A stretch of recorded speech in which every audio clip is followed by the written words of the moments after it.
the human ability to create pleasantness within himself or unpleasantness within himself is quite limitless.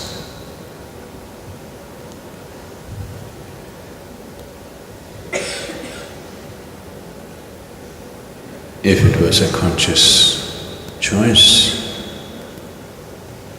I believe nobody would choose unpleasantness. Unfortunately, too many human beings, for too much of their lifetime, they dwell on unpleasantness. It is not because there is something wrong with the world.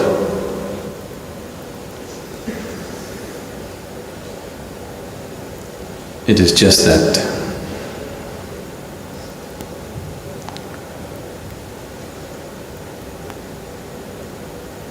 what you call as human is a certain dimension of freedom.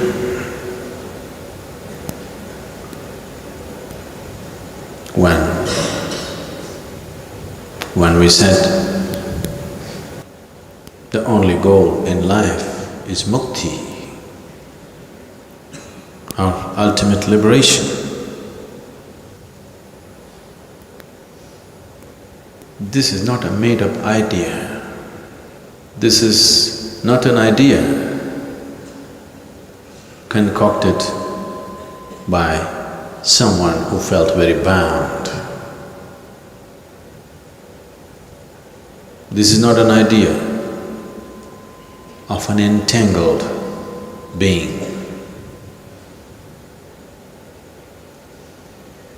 This has not come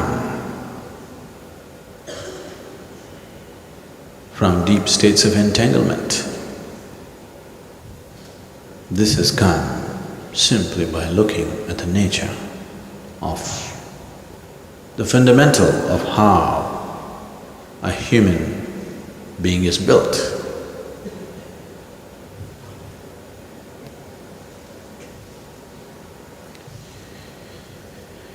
This moment, whatever the nature of who you are right now,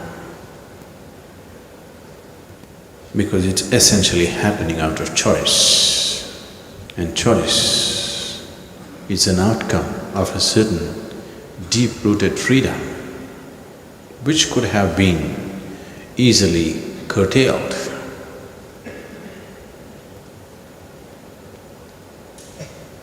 No other creature on this planet can choose either to be joyful or miserable.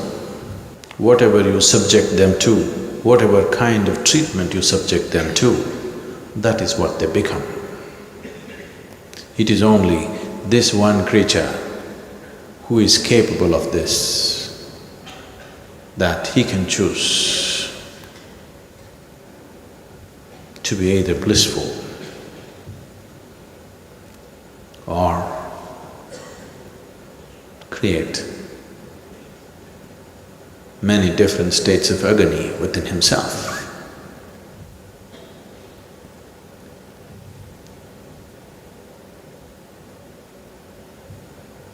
So the very fundamental of human nature comes from this freedom.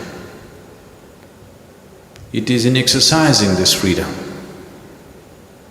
that you can allow your humanity to overflow. When we say being humane or being human, unfortunately, most people are referring to acts of kindness.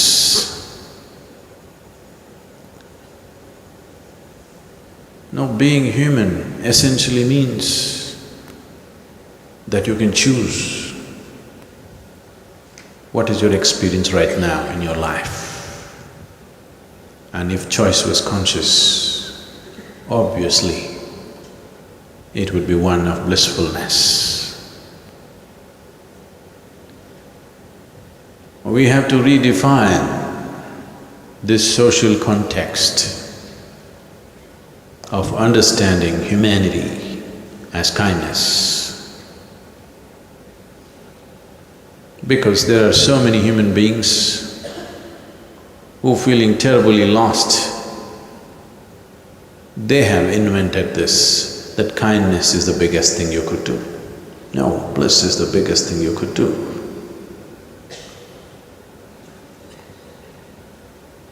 Because the essential building block of this being has been freedom, and the ultimate goal is freedom. We only said ultimate liberation. We never said ultimate God, because there is no such thing. The devotees on the planet, those who are lost in devotion, generally look like nutcases for others who thought they are smart. But you need to understand, a devotee is one who spends maximum amount of his time and life in blissful states. He is the one who is truly exercising this choice. It is just that he might have become socially incompatible because he did not take care of other things. But if he wishes, he can take care of other things too. Maybe he didn't care. This is a choice. This is a very intelligent choice that one has to make. Do you want to have everything, or do you want to become everything? If you try to have everything, you will die as a frustrated old woman or man. There's no question about that. If you have any doubt, try one more lifetime. If you have a doubt, try it out. After all, what is the problem? There are many lifetimes. You believe in many lifetimes. So what is the problem? You can try and waste one more. Try to have everything and see. You will only die as a frustrated person at the end of your life. So this is an intelligent choice that Radhe makes. Instead of having everything, to become everything. This is a possibility. This is a blessed state. This is something every human being is capable of. It is actually, your longing is to become everything. Your mind has misinterpreted it as trying to have everything. Once you become a slave of the logical thought process, now it has misinterpreted this longing to become everything as having everything, as possessing everything. If one does not allow himself to be drenched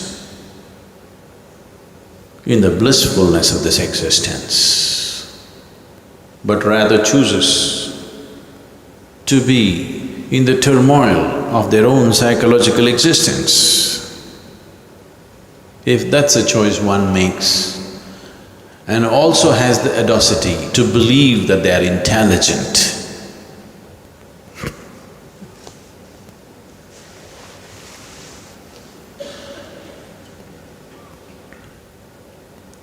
what is the point making an investment that doesn't pay?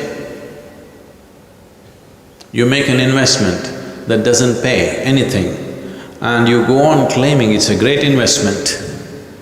What is the use? If you fall like this, life becomes one way. If you fall like this, it becomes another way. It is just that like a coin, if you throw it, initially it flips up all over the place. When it's flip-flopping, you see in flashes faces of this and that.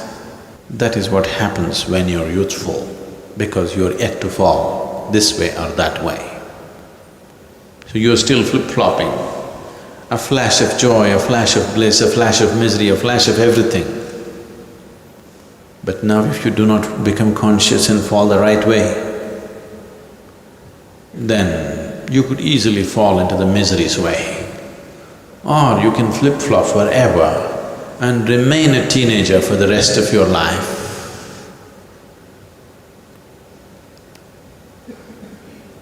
Remaining in teens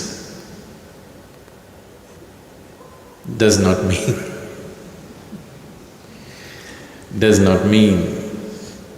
that you're blessed with youthfulness for the rest of your life.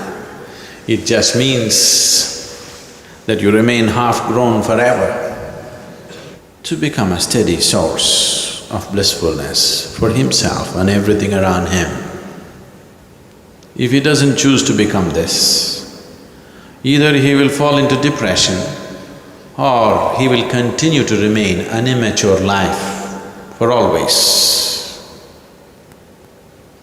And when death comes, still flip-flopping, confused that before life got started, it's over. If you've seen people dying, I would say 90% of the people die not in bliss, not even in misery, they just die bewildered. There's a look of bewilderedness on their face, because when the last moment comes, suddenly they realize they never lived. They flip-flopped all the time. Those who have sunk into deep depression for a lifetime, they will die in misery. It is one kind of established state.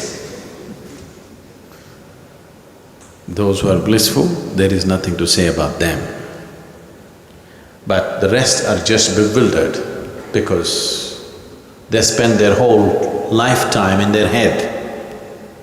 And when the moment of death comes, it is no more a psychological process, it's for real, believe me. It's not just death is real, life is real too. But it takes the absoluteness of death. Death is absolute. Life seems to be relative, but it is not. Life, an experience of life for most people seems to be relative, but death is absolute. It takes absoluteness of death to wake people up. Just a wee bit late. It's good, but just a little bit late. You could do it today, just in case if you die tomorrow, really. Just in case, if you die tomorrow, it's better you wake up today, isn't it? Suppose you survive today, at least do it tomorrow, please. Because the essence of your existence is choice. If you do not exercise this choice, then you will never establish yourself as a human being. You will just remain one more creature which is yet to be, which is yet to form itself.